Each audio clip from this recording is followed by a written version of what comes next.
ਅਗਲੀ ਜਿਹੜੀ ਆਪਾਂ ਹਰਜੋਤ ਸਿੰਘ ਜੀ ਹੁਣ ਆਪਾਂ ਅਮਰੀਕਾ ਦੀ ਜੇ ਗੱਲ ਕਰਦੇ ਜਾਈਏ, ਮਹਿੰਗਾਈ ਦੀ ਦਰ ਜਿਹੜੀ ਲਗਾਤਾਰ ਵੱਧ ਰਹੀ ਹੈਗੀ ਆ। ਨਵੇਂ ਆਏ ਰਿਪੋਰਟ ਦੇ ਮੁਤਾਬਕ ਇਨਫਲੇਸ਼ਨ ਜਿਉਂ-ਜਿਉਂ ਤੱਤੀ ਹੋਈ ਜਾ ਰਹੀ ਆ, ਲੋਕਾਂ ਦਾ ਰਹਿਣਾ ਓਨਾ ਹੀ ਮੁਸ਼ਕਲ ਹੁੰਦਾ ਜਾ ਰਿਹਾ ਆ। 64% ਅਮਰੀਕਨਜ਼ ਇਸ ਟਾਈਮ ਅਜਿਹੇ ਨੇ, ਪੂਰੇ ਜਿੰਨੇ ਰਹਿ ਰਹੇ ਆ, ਵੀ ਉਹ ਪੇਚੈਕ ਟੂ ਪੇਚੈਕ ਹੀ ਮਸਾਂ ਸਰਵਾਈਵ ਕਰ ਰਹੇ ਨੇ।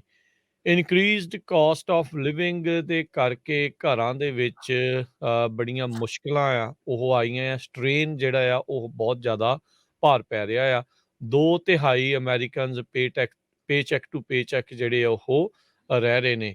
ਕਹਿੰਦੇ ਵੀ ਵੇਜਿਸ ਚਾਹੇ 5% ਪਿਛਲੇ ਸਾਲ ਦੇ ਮੁਕਾਬਲੇ ਵਧੀਆਂ ਆ, ਪਰ ਇਨਫਲੇਸ਼ਨ ਆ ਉਹ ਇੰਨੀ ਕੁ ਜ਼ਿਆਦਾ ਹੀਟ ਅਪ ਹੈਗੀ ਆ ਵੀ ਉਹ ਵਧੀ ਹੋਈ ਤਨਖਾਹ ਵੀ ਉਸ ਨੂੰ ਕਹਿ ਸਕਦੇ ਹਾਂ ਵੀ ਉਹ ਬਰਾਬਰ ਨਹੀਂ ਕਰ ਪਾ ਰਹੀ ਹੈਗੀ।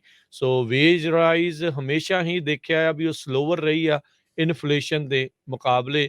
ਗਰੋਸਰੀ ਸਟੋਰ 'ਤੇ ਜਾਓ, ਗੈਸ ਪੰਪ 'ਤੇ ਜਾਓ, ਜਿੱਥੇ ਕਿ ਲੋਕ ਆਮ ਜਾਂਦੇ ਆ ਵੀ ਚੱਲ ਠੀਕ ਆ, ਪਰ ਹੁਣ ਕਹਿੰਦੇ ਵੀ ਉੱਥੇ ਜਾਣਾ ਵੀ ਬੜਾ ਦੁਸ਼ਵਾਰ ਜਿਹਾ ਲੋਕਾਂ ਨੂੰ ਲੱਗ ਰਿਹਾ ਆ ਵੀ ਵੱਡੇ ਬਜਟ ਦੇ ਜਿਹੜੇ ਮੁੱਖ ਕੇਂਦਰ ਹੁੰਦੇ ਨੇ, ਉੱਥੇ ਮਹਿੰਗਾਈ ਜਿਹੜੀ ਉਹ ਵੱਧ ਰਹੀ ਆ।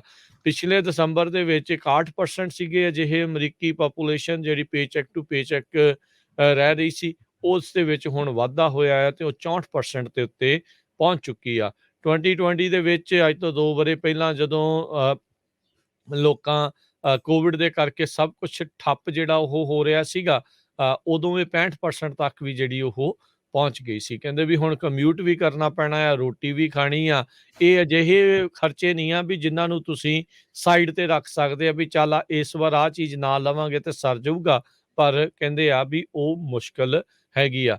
ਕਹਿੰਦੇ ਵੀ ਜਿਹੜੇ 6 ਫਿਗਰਸ ਯਾਨੀ ਕਿ $1,00,000 ਤੋਂ ਵੱਧ ਵੀ ਜਿਨ੍ਹਾਂ ਦੀ ਤਨਖਾਹ ਹੈਗੀ ਆ, ਉਹਨਾਂ ਦੇ ਵਿੱਚੋਂ ਵੀ 48% ਅਜਿਹੇ ਲੋਕ ਨੇ ਵੀ ਕਹਿੰਦੇ ਵੀ ਉਹ ਵੀ ਪੇਚੈਕ ਟੂ ਪੇਚੈਕ ਰਹਿ ਰਹੇ ਆ। ਇਹ ਦਸੰਬਰ ਦੇ ਮੁਕਾਬਲੇ 42 ਤੋਂ ਵੱਧ ਕੇ 48% ਤੱਕ ਇਹ ਪਹੁੰਚਿਆ ਆ। 2600 ਅਡਲਟਸ ਦੇ ਸਰਵੇ ਦੇ ਵਿੱਚ ਇਹ ਆંકੜੇ ਜਿਹੜੇ ਉਹ ਸਾਹਮਣੇ ਆਏ ਆ।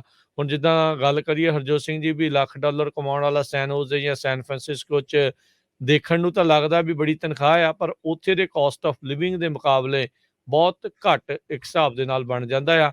$1,20,000 ਤਨਖਾਹ ਲੋ ਇਨਕਮ ਗਿਣੀ ਜਾਂਦੀ ਆ ਸੈਨ ਫਰਾਂਸਿਸਕੋ ਦੇ ਵਿੱਚ ਫॉर ਅ ਫੈਮਿਲੀ ਆਫ 4। ਸੋ ਹੁਣ ਤੁਸੀਂ ਆਪ ਹਿਸਾਬ ਲਾ ਲਓ ਵੀ ਸਥਿਤੀ ਜਿਹੜੀ ਆ ਉਹ ਕਿਸ ਪਾਸੇ ਵੱਲ ਨੂੰ ਬਣ ਰਹੀ ਆ। ਇਨਫਲੇਸ਼ਨ ਦੇ ਕਰਕੇ ਵੇਜਿਸ ਜਿਹੜੀਆਂ ਆ ਉਸ ਪੱਧਰ ਦੇ ਉੱਤੇ ਨਾ ਵਧਣ ਕਰਕੇ ਤੇ ਸਾਰੀਆਂ ਚੀਜ਼ਾਂ ਦੇ ਵਿੱਚ ਮਹਿੰਗਾਈ ਹੋਣ ਦੇ ਕਰਕੇ ਲੋਕਾਂ ਦਾ ਕਾਫੀ ਕੰਮ ਖਰਾਬ ਹੋਇਆ ਪਿਆ। ਬਜਟ ਪੂਰੀ ਤਰ੍ਹਾਂ ਉਥਲ-ਪੁਥਲ ਚੱਲ ਰਿਹਾ ਆ। ਜੀ। ਐਵਰੇਜ ਕਹਿੰਦੇ ਸੰਨ 2022 ਦੇ ਵਿੱਚ ਅਮਰੀਕਨ $2,000 ਐਕਸਟਰਾ ਗੈਸ ਦੇ ਉੱਤੇ ਸਪੈਂਡ ਕਰਨਗੇ, ਕਿਉਂਕਿ ਪ੍ਰਾਈਸਿਸ ਇੰਨੀਆਂ ਜ਼ਿਆਦਾ ਹੋ ਗਈਆਂ। $1,000 ਫੂਡ ਦੇ ਉੱਤੇ ਐਕਸਟਰਾ ਖਰਚਾ ਆ ਰਿਹਾ ਹੈਗਾ, ਕਿਉਂਕਿ ਕੰਜ਼ਿਊਮਰ ਪ੍ਰਾਈਸ ਇੰਡੈਕਸ 7.5% ਜਨਵਰੀ 'ਚ ਚਲਾ ਗਿਆ ਸੀ। 1982 ਤੋਂ ਲੈ ਕੇ ਜੇ ਹੁਣ ਤੱਕ ਦੇਖਿਆ ਜਾਵੇ, ਕਹਿੰਦੇ ਵੀ ਪ੍ਰੋਡਿਊਸਰ ਲੈਵਲ 9.7% ਹਾਇਰ ਹੋ ਗਿਆ ਹੈਗਾ। $385 average American family extra pay ਕਰ ਰਹੀ ਆ ਫॉर ਐਵਰੀਥਿੰਗ, ਫੂਡ, ਗੈਸ ਜਾਂ ਹੋਰ ਆਪਾਂ ਇਹ ਹਿਸਾਬ ਕਿਤਾਬ ਲਾ ਲਈਏ। ਇਹ ਐਵਰੇਜ ਦੱਸਿਆ, ਕਈ ਜਗ੍ਹਾ ਦੇ ਉੱਤੇ ਜ਼ਿਆਦਾ ਹੋਊਗਾ, ਕਈ ਜਗ੍ਹਾ ਦੇ ਉੱਤੇ ਘੱਟ ਹੋਊਗਾ। ਪ੍ਰੈਜ਼ੀਡੈਂਟ ਜੋ ਬਾਈਡਨ ਉਹਨਾਂ ਨੇ state of the union address ਦੇ ਵਿੱਚ ਬਿਲਡ ਬੈਕ ਬੈਟਰ ਏਜੰਡਾ ਦੇ ਉੱਤੇ ਇਹ ਕਿਹਾ ਸੀ ਵੀ ਆਪਾਂ ਇਨਫਲੇਸ਼ਨ ਨੂੰ ਡਿਕਰੀਜ਼ ਕਰਾਂਗੇ। ਹਾਲਾਂਕਿ ਇਕੋਨੋਮਿਸਟ ਉਹਨਾਂ ਨੇ ਪ੍ਰੈਡਿਕਟ ਕੀਤਾ ਸੀ ਵੀ ਲੱਗਦਾ ਨਹੀਂ ਇਹਦਾ ਬੜਾ ਅਸਰ ਪਊਗਾ, ਪਰ ਇਹ ਏਜੰਡਾ ਫੇਲ ਵੀ ਹੋ ਗਿਆ ਸੀ US ਸੈਨੇਟ ਦੇ ਵਿੱਚ ਪਿਛਲੇ ਸਾਲ। ਪਰ ਜਦੋਂ ਹੁਣ ਉਹਨਾਂ ਨੇ ਮਾਰਚ 5 ਨੂੰ ਆਪਣਾ ਅਨਾਉਂਸ ਵੀ ਕੀਤਾ ਸੀ ਸਟੇਟ ਆਫ ਦ ਯੂਨੀਅਨ 'ਚ, ਪਰ ਉਹ ਤੋਂ ਬਾਅਦ ਹੁਣ ਜੰਗ ਨੂੰ ਲੈ ਕੇ ਸਿਚੁਏਸ਼ਨ ਪੂਰੀ ਤਰ੍ਹਾਂ ਚੇਂਜ ਹੋ ਗਈ ਹੈਗੀ ਆ।